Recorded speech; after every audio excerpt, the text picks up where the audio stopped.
Bahkan kita melihat dalam silibus hadis 40 Imam Nawawi, apa berlaku? Hadis yang ke-8, betul? Hadis yang ke-8 itu dikeluarkan. Sebab apa ni? Sebab yang membaca tu, yang bagi nasihat tu tak faham. Dia tak faham apa pengajaran daripada hadis tu, apa asbabul wurud daripada hadis itu, dia tak faham. Tapi dia buat-buat pandai, buat-buat faham, menimbulkan persepsi-persepsi yang kurang baik kepada agama Islam berkaitan dengan jihad. Sallallahu ala Muhammad, sallallahu ala Muhammad, sallallahu ala Muhammad, sallallahu ala. Bismillahirrahmanirrahim. Assalamualaikum warahmatullahi wabarakatuh. Al-Fatihah. A'udzu billahi minasyaitonir rajim. Bismillahirrahmanirrahim. Alhamdulillahirabbil alamin. Ar-Rahmanir Rahim. Maliki yaumiddin. Iyyaka na'budu wa iyyaka nasta'in. Ihdinas siratal mustaqim. Siratal ladzina an'amta 'alaihim ghairil maghdubi 'alaihim waladdallin. Amin.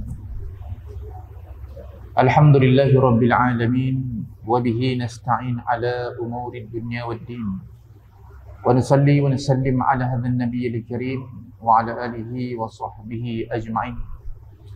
اللهم صل وسلم وبارك على سيدنا محمد وعلى آله وصحبه أجمعين. وقال الله تعالى في كتابه العزيز بعد أعوذ بالله من الشيطان الرجيم بسم الله الرحمن الرحيم إنما يعمر مساجد الله من آمن بالله واليوم الآخر وأقام الصلاة وآتى الزكاة صدق الله العظيم. وقال النبي صلى الله عليه وسلم من حسن إسلام المرء تركه ما لا يعنيه أو كما قال النبي صلى الله عليه وسلم. سبحانك لا علم لنا إلا ما علمتنا إنك أنت العليم الحكيم. قال رب اشرح لي صدري ويسر لي أمري واحلل عقدة من lisani yafqahu qawli. Amin ya rabbal alamin. Yang dihormati dikasih oleh Tuan Imam yang bertugas pada malam ini, tiada lupa Nazir Masjid Nurul Ihsan, seluruh hajatan kuasa masjid yang dapat hadir bersama-sama pada malam ini, para imam, para bilal, tuan-tuan guru, para alim ulama, para asatizah, pimpinan masyarakat setempat, datuk-datuk, datin-datin, tuan-tuan, puan-puan, ibu-ibu, ayah-ayah yang dirahmati lagi dikasihi oleh Allah Subhanahu wa taala. Alhamdulillah, pertama dan selama-lamanya kita merafakkan setinggi-tinggi kesyukuran kehadirat Allah Subhanahu wa taala.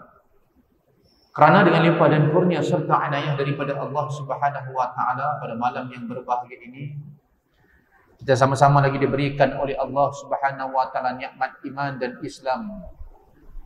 Allah berikan kepada kita inayahnya. Allah berikan nikmat yang begitu besar, yang begitu banyak kepada kita, untuk sama-sama kita membuktikan keimanan dan ketakwaan kita kepada Allah Subhanahu wa taala. Siapakah yang lebih beriman kepada Allah Subhanahu wa taala? Siapakah manusia yang bertakwa kepada Allah Subhanahu wa taala? Siapakah manusia yang percaya kepada Tuhannya? Siapakah manusia hamba Allah taala yang percaya dengan hari kiamat, hari kebangkitan, hari di padang mahsyar? Kerana Allah Subhanahu wa taala menjadikan setiap manusia itu adalah untuk apa? Untuk mengabdikan diri kepada Allah Subhanahu wa taala. Wa ma khalaqtul jinna wal insa illa liya'budun. Dan tidak kami ciptakan jin dan manusia itu untuk menyembah Allah Subhanahu wa taala, beribadah. Dan Allah Subhanahu wa taala jadikan kita ini, Allah berfirman di dalam Al-Quran dalam surah Al-Mulk, Tabarakalladzi biyadihil mulk wa huwa ala kulli syai'in qadir. Alladzi khalaqal mauta wal hayata liyabluwakum ayyukum ahsanu amala. Dan alladzi khalaqal maut wal hayat, Allah jadikan, Allah ciptakan. Khalaqal hayat maknanya mati dan juga hidup. Untuk apa?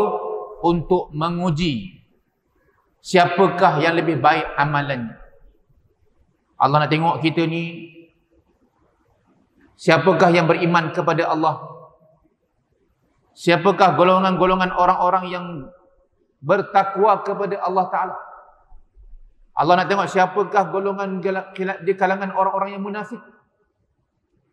Siapakah golongan orang-orang yang fasik? Siapakah orang-orang yang mukmin? Siapakah golongan-golongan yang engkar kepada Allah? Siapakah golongan yang taat kepada Allah Subhanahu wa Ta'ala? Siapakah manusia yang bersyukur kepada Allah Subhanahu wa Ta'ala? Siapakah manusia yang kufur dengan nikmat Allah Subhanahu wa Ta'ala? Itu semuanya adalah antara hikmah Allah Ta'ala menjadikan kita, diuji akan kita, diciptakan akan mati dan hidupnya, diciptakan akan adanya syurga dan juga neraka, adanya pahala dan juga dosa, adanya musibah dan adanya rahmat Allah Subhanahu wa Ta'ala, ada berkat, ada laknat Allah Subhanahu wa Ta'ala. Kerana itu Allah Subhanahu wa Ta'ala ingin melihat siapakah di kalangan kita yang dinamakan sebagai manusia ataupun hamba-Nya yang beriman dan bertakwa kepada Allah Subhanahu wa Ta'ala. Sudah pastilah golongan-golongan yang mulia di sisi Allah Subhanahu wa Ta'ala itu siapa dia? Iaitulah inna akramakum indallahi atqakum. Sesungguhnya orang-orang yang mulia di kalangan kamu, kata Allah Ta'ala, ialah yang bertakwa. Siapa dia? Itulah orang yang bertakwa kepada Allah Subhanahu wa Ta'ala. Jadi orang bertakwa kepada Allah Subhanahu wa Ta'ala ni dia ada tanda-tanda dia. Orang bertakwa kepada Allah Subhanahu wa Ta'ala ni siapa? Dia ada kerja buat dia. Orang bertakwa kepada Allah Subhanahu wa Ta'ala ini dia ada amalannya. Ada orang bertakwa ni dia ada ciri-cirinya. Dia ada sikap-sikap yang baiknya. Dia ada sifat-sifat yang bagus. Maka sebab itulah dia membezakan antara orang yang bertakwa dengan manusia yang ingkar dan fasik ataupun munafik. Kan? Apa tu ada perbezaan. Tetapi Allah SWT, kerana apa? Kerana hari ini kehidupan manusia, semua manusia dia claim. Ya? Dia claim maknanya mereka ini orang yang baik. Semua manusia kebanyakan pada hari ini mereka claim mereka orang yang beramal.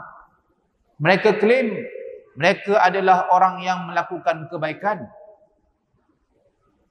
Sedangkan kita melihat kerosakan demi kerosakan yang dilakukan, tetapi mereka tetap merasakan diri mereka berbuat kebaikan.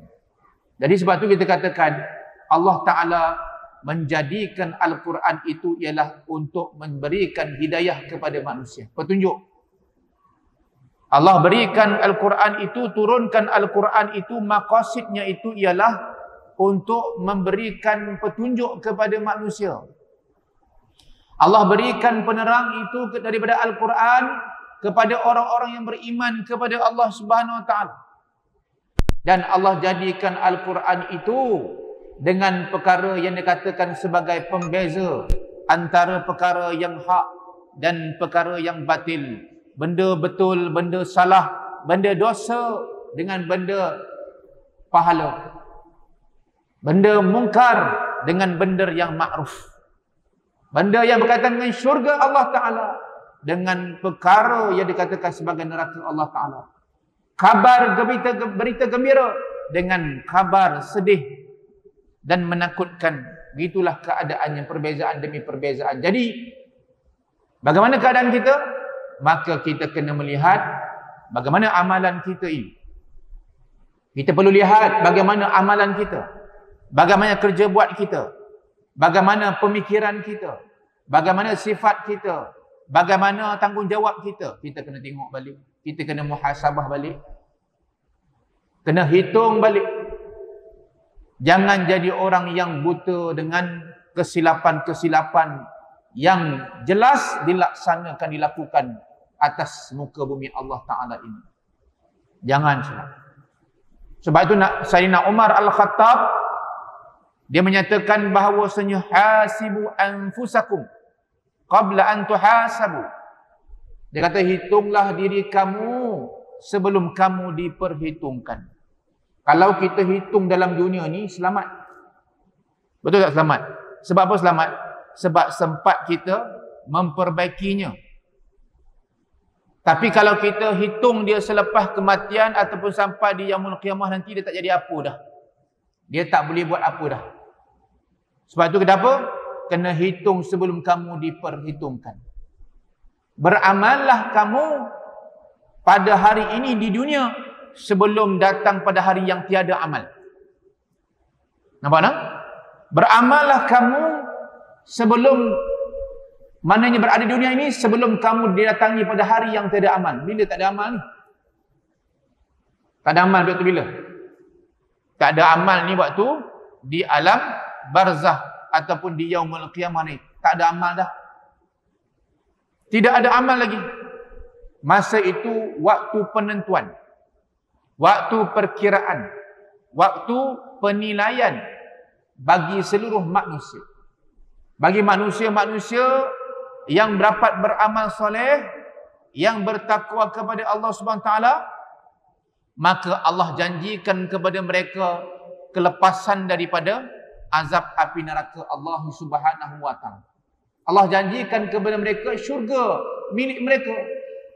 Tetapi bagi golongan-golongan orang-orang yang ingkar dengan perintah Allah, yang memain-main dengan perintah-perintah Allah Ta'ala, yang hari ini boleh menjawab-jawab tentang berkaitan dengan perintah-perintah Allah, boleh kona-kona lagi dengan perintah Allah ni, melakukan perbuatan-perbuatan yang dimurkai oleh Allah Ta'ala, masa tiba sampai di yaumul qiyamah nanti, bila diheret masuk ke dalam neraka Allah Subhanahu Ta'ala, masa pada ketika itu telah dirakamkan di dalam surah As-Sajdah. Apa disebutkan? Rabbana absarna wa sami'na farji'na na'mal salihan inna muqin. Bila sampai di yaumul qiyamah nanti, mereka tengok neraka Allah Ta'ala, mereka kata begitulah kepada Allah, Rabbana absarna wa sami'na farji'na na'mal salihan inna muqin. Apa maksud dia? Dia kata, wahai Tuhan kami dah tengok dah ni. Dah jelas dah ni, kami tengok dah. Kami dah dengar dah. Dah jelas depan mata kepala kami.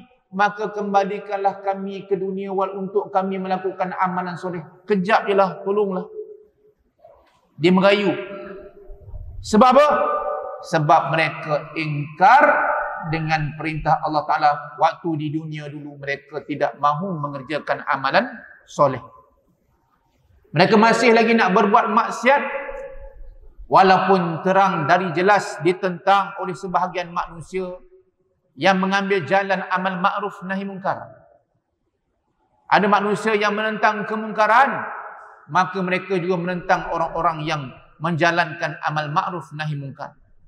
Mereka berlawan sehingga mereka menang, sehingga mereka boleh berbuat maksiat dengan sesuka hati, dengan keadaan-keadaan yang mudah bagi mereka untuk melakukan maksiat. Maka mereka berhujah bahawa maksiat itu adalah suatu perkara yang baik bagi mereka. Inilah kehidupan di akhir zaman yang sedang kita alami dan kita duduki hari ini. Yang jelas memang ianya adalah suatu fitnah yang begitu besar pada di akhir zaman ini. Jadi apa dia yang perlu kita buat?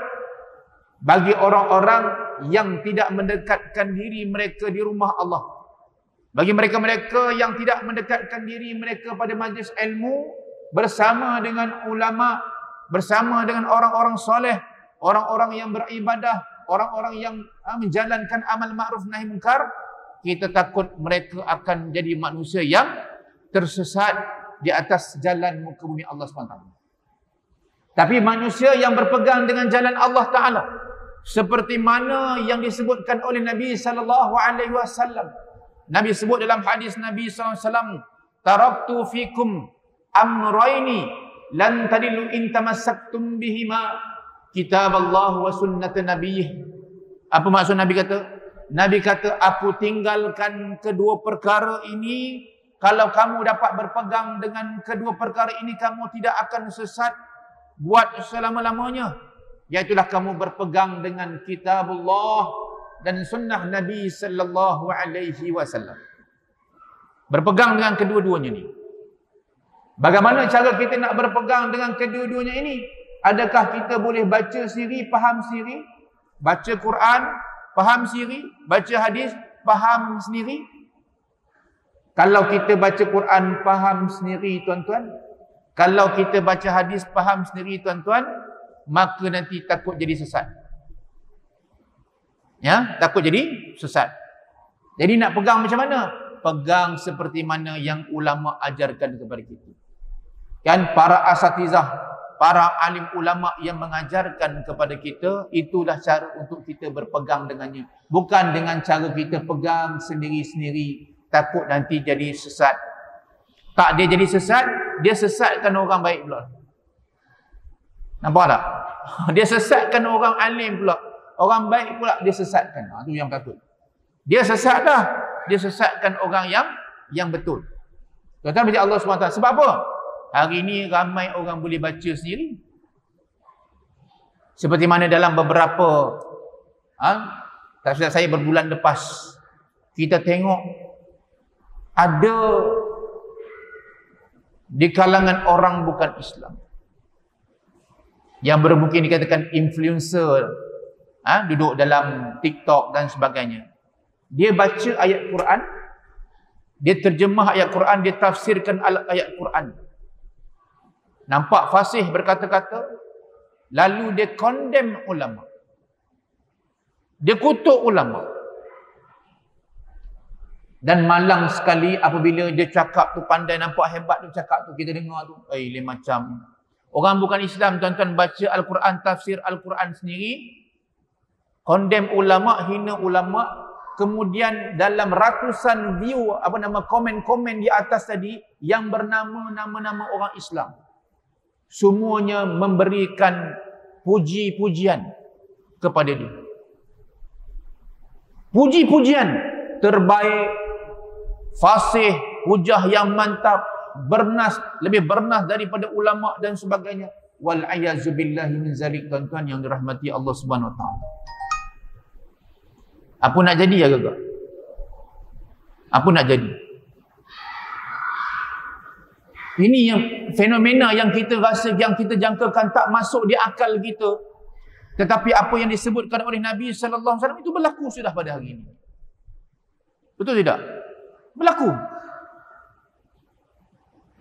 Dan kita tengok satu demi satu hari ini orang-orang bukan Islam yang mempunyai pengaruh, mereka sudah pun berani untuk menyebut, menafsirkan, memberi pandangan tentang agama Islam. Bahkan isu berkaitan dengan pendidikan kita di Malaysia pun, kita boleh lihat bagaimana keadaannya. Sebab apa? Sebab siapa-siapa pun boleh baca Al-Quran, betul? Siapa-siapa pun boleh baca hadis Nabi sallallahu alaihi wasallam. Sebab agama Islam itu bertebaran atas muka bumi Allah SWT. Kita yang baca, kita yang boleh menyelidikinya, kita boleh mengkajinya. Tapi bukanlah bermaksud dengan sewenang-wenangnya kita boleh menafsirkannya. Kita boleh memperkatakannya kalau bukan kita itu bidang kita, bukan. Orang bukan Islam tu kata apa? Ingat saya bukan Islam, saya tak tahu ke? Ingat saya bukan Islam, saya tak tahu ke tentang maksud ayat Quran ni? Saya pun banyak di kalangan kawan orang bukan Islam lah yang ajar kepada saya. Dia jawab macam tu. Dengan sombongnya tu, mendabik dada bahawa dia pandai, dia pakar. Bahaya nah. Bahaya tuan-tuan yang dirahmati Allah SWT. Ni, dia tu tak apalah, dia bukan orang Islam, kita faham. Orang Islam tu, nampak tak? Orang Islam itu, Masya Allah, ya Allah, apa nak jadi? Apa nak jadi? Kita nak berkiblat kat siapa ni? Kita nak menuntut siapa ni? Siapa tok guru kita? Siapa syekh kita? Siapakah ulama kita? Allahu Rabbi. Dengan sebab golongan-golongan seperti itu memberi ruang kepada orang-orang sebegini, maka lebih ramai lepas ni akan keluar, lebih keluar. Memberikan pandangan-pandangan mereka. Berkaitan dengan hal ehwal orang Islam. Bahkan kita melihat dalam silibus hadis 40 Imam Nawawi, apa berlaku? Hadis yang ke-8, betul? Hadis yang ke-8 itu dikeluarkan. Sebab apa ni? Sebab yang membaca tu, yang bagi nasihat tu tak faham. Dia tak faham apa pengajaran daripada hadis tu, apa asbabul wurud daripada hadis itu, dia tak faham. Tapi dia buat-buat pandai, buat-buat faham, menimbulkan persepsi-persepsi yang kurang baik kepada agama Islam berkaitan dengan jihad. Nampak tak? Apa hadis tu? Hadis itu menyebutkan bahawa Nabi sallallahu alaihi wasallam bersabda, "Umirtu an uqatilan nas asyhadu an la ilaha illallah wa anna Muhammadar Rasulullah wa iqamis salah. Umirtu an uqatilan nas hatta yashhadu an la ilaha illallah wa anna Muhammadar Rasulullah wa yuqimus salata wa yu'tuz zakah fa idza fa'alu dzalika asamu minni dima'ahum wa amwalahum illa bihaqqil Islam wa hisabuhum 'ala Allah Ta'ala." Rawahul Bukhari wa Muslim. Sebab tu kita tak boleh baca hadis ni, kita terjemah kod apa? Kod zahir hadis tu, perkataan satu persatu, tak boleh. Kita tak boleh, sebab itunya kefarduan kita belajar menuntut ilmu. Wajib kita menuntut ilmu, wajib kita mengaji. Kalau tidak, kita salah faham. Kita sendiri orang Islam salah faham tentang agama kita. Macam mana? Yang tu yang takut. Masuk musuh-musuh Islam, orang bukan yang memusuhi Islam, dia masuk jarum pula. Jadilah teruklah. Kita pula rasa tak percaya dengan agama kita. Bila sebut perkataan-perkataan yang berkaitan dengan ketegasan dengan Islam, berkaitan dengan jihad, maka dia kata, ini ekstrim ni. Ekstrim betul ni. Pelampau agama ni. Kan? Seruan-seruan itu akan tubik keluar daripada mulut orang Islam sendiri. Tak boleh sebut dah berkaitan dengan perkara itu. Apa tanda-tanda ini, tuan-tuan? Apa tanda-tanda ni? Inilah tanda-tandanya usaha-usaha golongan-golongan liberalisme itu berjaya. Nampak tak? Dia berjaya menguasai pemikiran sebahagian umat Islam di negara kita. Betul tak? Bila sebut dia soal ketegasan mempertahankan agama, ni tak boleh macam ni, kita tak boleh tegas sangat, kita kena lemah lembut, kita kan kena bersatu padu, kita kena jaga perasaan. Betul. Hadis ini dah puluhan tahun, ratusan tahun dah duduk kat negara Malaysia ni, betul tak? Ke baru lagi? Ke baru 2-3 tahun? Lama dah hadis Imam Nawawi ni. Betul tak? Matan Arba'in hadis Imam Nawawi ni lama dah. Orang duk mengaji, pondok-pondok dia mengaji, kitab-kitab ni lama-lama tok guru ulama-ulama kita mengaji lama dah. Ada tak kita dengar lepas mereka mengaji khatam kitab 40 Imam Nawawi pakat berjihad pergi bunuh orang bukan Islam? Ada? Dan dengar tak? Dalam sejarah. Pakat angkat senjata, pakat bunuh habis semua orang Islam. Bukan Islam, ada? Nampak tuan-tuan? Tak ada dalam sejarah pun benda tu berlaku. Tak ada. Sebab apa? Sebab kita faham kedudukan hadis itu. Sebab ianya bukan seperti mana apa yang kita faham daripada sudut zahir hadis itu. Umirtu an uqatilan nas ya asyhadu an la ilaha illallah hatta yashhadu an la ilaha illallah wa anna Muhammadar Rasulullah wa yuqimus salah wa yu'tuz zakah. Kan aku diperintahkan supaya memerangi manusia hingga mereka mengucap la ilaha illallah wa anna Muhammadar Rasulullah. Kita baca hadis tu jelas, kita kata terang, oh ini betul lah ni. Panas lah. Ini paksa orang bukan Islam ni. Nampak tak? Sebab tak mengaji kan? Kita bila tak mengaji, kita kata, oh, kita tafsir sendiri. Betul tak? Tafsir sendiri dah tu. Kita tafsir, kita kata, oh, ini paksa orang bukan Islam. Sedangkan Allah Ta'ala sebut la ikraha fiddin. Oh, kita pula keluar pula hujah la ikraha fiddin. Pandai pula kita. Tidak ada paksaan dalam agama. Nampak? Itu fitnah tu. Sebab apa? Sebab tak reti. Sebab tak mengaji. Sebab tak belajar. Dalam asbabul wurud, dalam hadis yang ke-8 ini, Nabi menyatakan sebab apa berlaku hadis ini? Sebab Nabi SAW telah diancam oleh musyrikin, musuh agama, musuh-musuh Allah Ta'ala, untuk menyerang Nabi dan juga orang Islam. Itu asbabul wurud dia. Nabi SAW diancam oleh musuh. Maka bila Nabi SAW diancam oleh musuh, Nabi bertegas menyahut dan nak menyaingi ancaman dia tadi. Maka Nabi bertegasnya menyatakan bahawa aku diutuskan, diperintahkan supaya memerangi manusia hingga mereka mengucap la ilaha illallah wa anna Muhammad Rasulullah. Nampak tak? Salah ke kalau dia mempertahankan agama dia? Salah. Ni zaman sekarang ni kalau mempertahankan agama tu nampak salah. Betul tak? Kalau bertegas tu nampak salah. Dia kira nak lemah lembut tu sampai tak kena gaya. Bapak kita kena tumbuk kepala. Kita pergi nak bertemu dengan dia. Orang yang buat bapak kita macam tu. Kemudian orang tu kata, janganlah buat macam tu. Cakap elok-elok, baik-baik. Agak-agak macam mana? Bukan kita nak tumbuk kepala kawan tu lagi, baru nak pergi jumpa je. Dia kata jangan. WhatsApp dah lah, call je, cakap-cakap. Kita nak berdepan, nak tanya kenapa kau buat macam ni, nak pertahankan dia.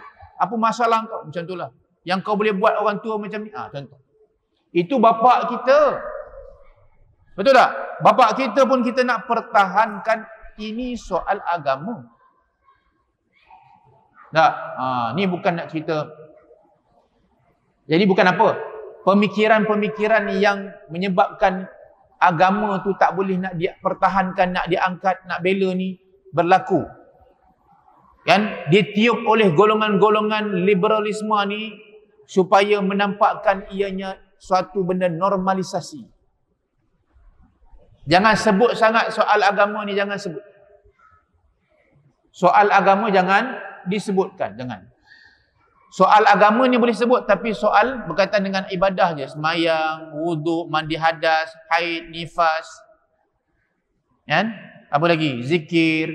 Itu je. Benda-benda lain jangan sebut. Ada tak golongan macam ni? Ada. Bab Islam ni jangan sebut benda-benda lain.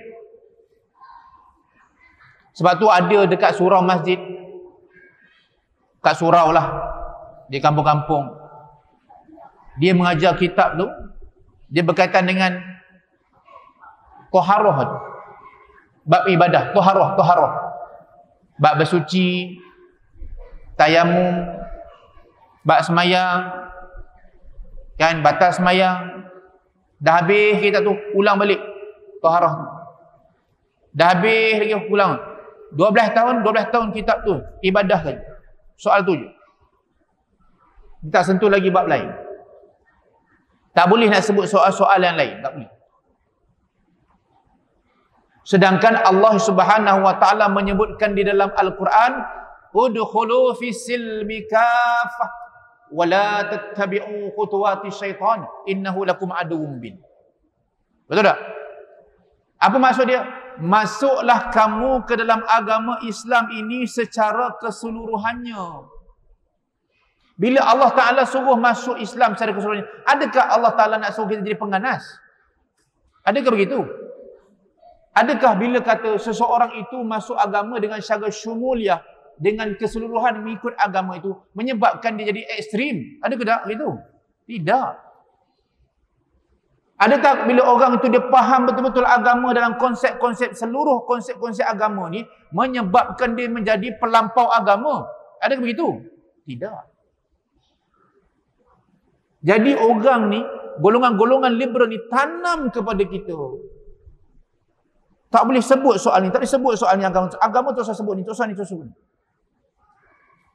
dan kita orang-orang yang jauh daripada bi'ah suasana menuntut ilmu, maka dia akan merasakan apa yang berlaku tu betul. Tak boleh sebut sangat soal agama. Tak boleh sebut. Sedangkan kita ni dalam setiap aspek kehidupan kita, dalam apa kerja buat kita, boleh tinggal tak agama? Boleh tinggal tak agama? Tak boleh. Sebab tu dalam setiap kerja buat kita, kalau tinggal agama, dia boleh jadi rosak. Betul tak? Dia boleh jadi rosak. Sekarang kita kata, kita mestilah, kita apa, kita buat satu perkara ni walaupun tak ikut agama, tapi kita buat cara yang baik. Dia mula-mula kejap dia baik tu. Betul tak? Dia buatlah baik tu, tak ikut agama tu, dia buat cara dia lah. Baik. Lama-lama dia dah naik tocang, syaitan pula duk bisik-bisik, dia buat kod lain pula. Sebab agama ni kerja dia, agama itu dia mengawasi. Betul tak? Agama tu dia mengawasi. Agama itu dia mengawasi. Sebab tu ada maqasidus syar'iyah. Maqasidus syariah. Apa dia tujuan melaksanakan maqasid, tujuan-tujuan maqasidus syar'iyah tadi? Yang pertamanya ialah kita menjaga agama kita, hifzuddin. Jaga agama. Jangan sampai terkeluar daripada agama, jangan sampai murtad. Jangan sampai rosak akidah. Yang keduanya, hifzun nafs, jaga nyawa. Jaga nyawa, jangan sampai ada pembunuhan. Kalau ada pembunuhan, orang ni bunuh, orang ni bunuh, orang ni bunuh, orang ni bunuh. Aman tak? Tak aman. Dan yang ketiganya, hifzun nafsab, menjaga keturunan. Tak ada orang berzina, orang buat-buat yang bukan-bukan, memperkosa, liwat, bersekedudukan dan sebagainya. Seperti mana ada hamba Allah, seorang perempuan yang nak mencabar enakmen syariah, kesalahan jenayah syariah. 20 kesalahan yang disabitkan tadi, dia nak lawan, fight. Dia nak hilangkan. Jadi orang yang buat salah kesalahan syariah tadi, jenayah syariah tadi, boleh lawan dengan mahkamah tinggi. Boleh. Kalau dia buat kesalahan jenayah syariah tadi, dia gunakan mahkamah tinggi, dia boleh lawan, maka dia boleh terlepas daripada kesalahan jenayah tadi. Jadi si hamba Allah Ta'ala ni, dia nak lawan untuk apa? Takut-takut dia menjadi dasar kepada apa? Keputusan mahkamah. Orang akan refer kat situ. Dulu kes ni boleh lepas, saya pun nak refer pada mahkamah tinggi untuk melepaskan. Jadi tak ada kesalahan. Buat jenayah, buat dosa, buat benda-benda kesalahan-kesalahan yang salah mengikut undang-undang, mengikut agama, maka dilepaskan, tak menjadi kesalahan. Itu menakutkan kita. Jadi manusia itu kalau tidak ada hukuman, tak ada undang-undang, dia tidak akan boleh mendidik manusia menjadi manusia baik. Betul tak? Macam kita lah, anak kita lah, di peringkat keluarga, anak-anak kita, dia buat salah mencuri barang orang, dia balik, ya ni saya curi ni 500. Kita pun kata, kenapa curi? Curi lagi 1000.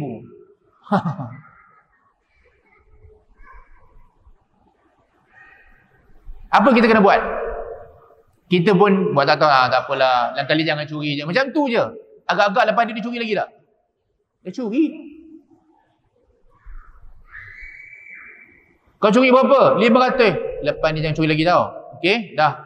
Buat kerja macam biasa. Dia pun seronok. Alah, ya aku tak marah apa, relax lah. Lepas ni curi lagi. Kali kedua pula, curi lagi 1000 pula. Kau curi berapa? 1000. La ilaha illallah. Curi buat apa dia orang? Kan lain kali jangan curi tau. Macam tu je. Agak-agak anak tu jadi orang tak? Tak juga. Tapi kalau sekali dia curi, kita hukum dia. Kalau orang dulu jangan cakap lah kan. Kalau kena hukum tu. Macam kita zaman-zaman dulu lah. Macam tuan-tuan lah. Memang tak buat dah lepas tu. Sebab apa? Serit dengan hukuman tu. Undang-undang tu. Itu peraturan yang kita buat tu. Kalau kau curi, macam ni kau kena. Kau siap. Tak berani dah lepas tu nak mencuri. Tak berani. Dia begitulah. Begitu juga kalau dekat peringkat sekolah. Sekolah tahfiz ke, sekolah mana ke, peraturan dan sebagainya. Hari ni kenapa kita tengok budak-budak berlaku masalah yang kritikal di sekolah? Dari sudut disiplin. Sebab apa? Sebab apa? Peraturan itu tak boleh nak ditegaskan, tak boleh. Betul tak? Disiplin itu tak boleh nak buat apa dah. Baru cuek sikit je. Wah, kau ni kenapa ni pukul kawan kau? Cikgu dia pun pulas telinga. Zap. Balik rumah esok, bapak dia datang dah. Mana cikgu yang ni? Saya akan report polis. Kerana apa? Kerana mempiat telinga anak saya. Padahal anak dia belasah kawan tu nak patah tangan dah. Nampak tak? Tak boleh. Bila mana peraturan itu tak tegas, bila undang-undang sekolah tadi tak ditegaskan, budak-budak buat masalah, tak boleh nak ambil tindakan dan sebagainya, maka dia akan jadi melampau. Murid-murid tadi tak jadi orang dah. Bahkan dia boleh ugut lagi. Cikgu buat saya kalau berani. Saya cerita kat bapak saya, report polis baru tahu. Nampak? Sebab tu beza kedudukan budak-budak zaman dulu dengan zaman sekarang. Beza. Senakal-nakal kita buat nakal juga. Tapi lepas kena tu tak buat dah. Tak berani dah. Cikgu punya penangan dulu kan. Penampar dia bagi.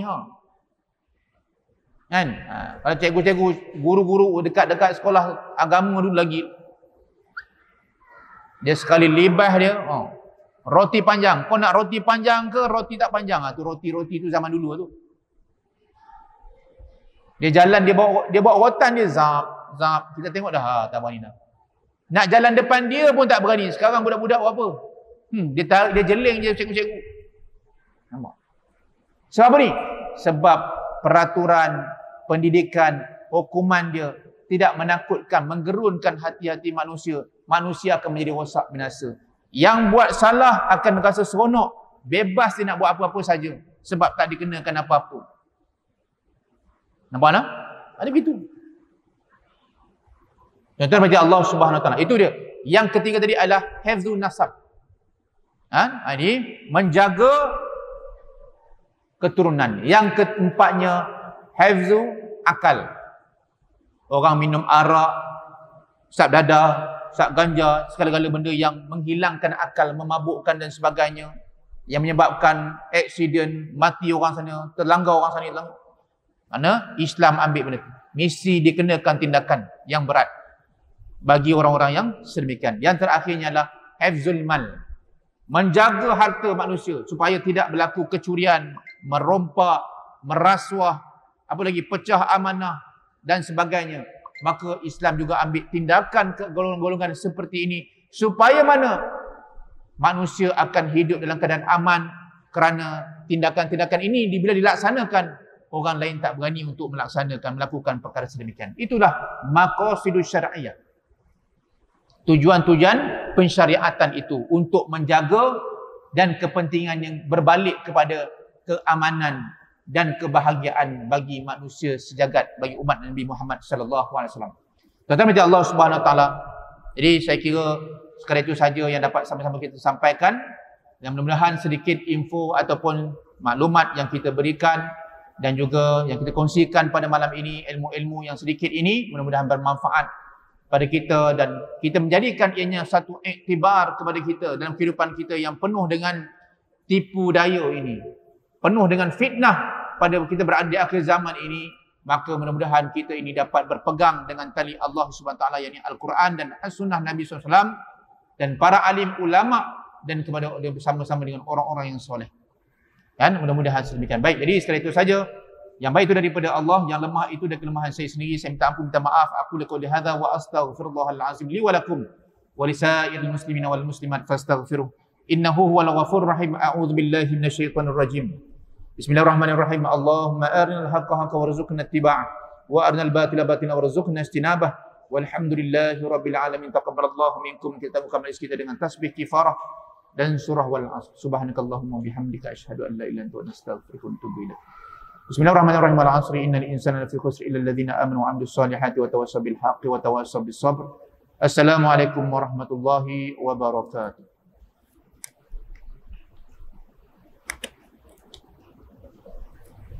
Bismillah.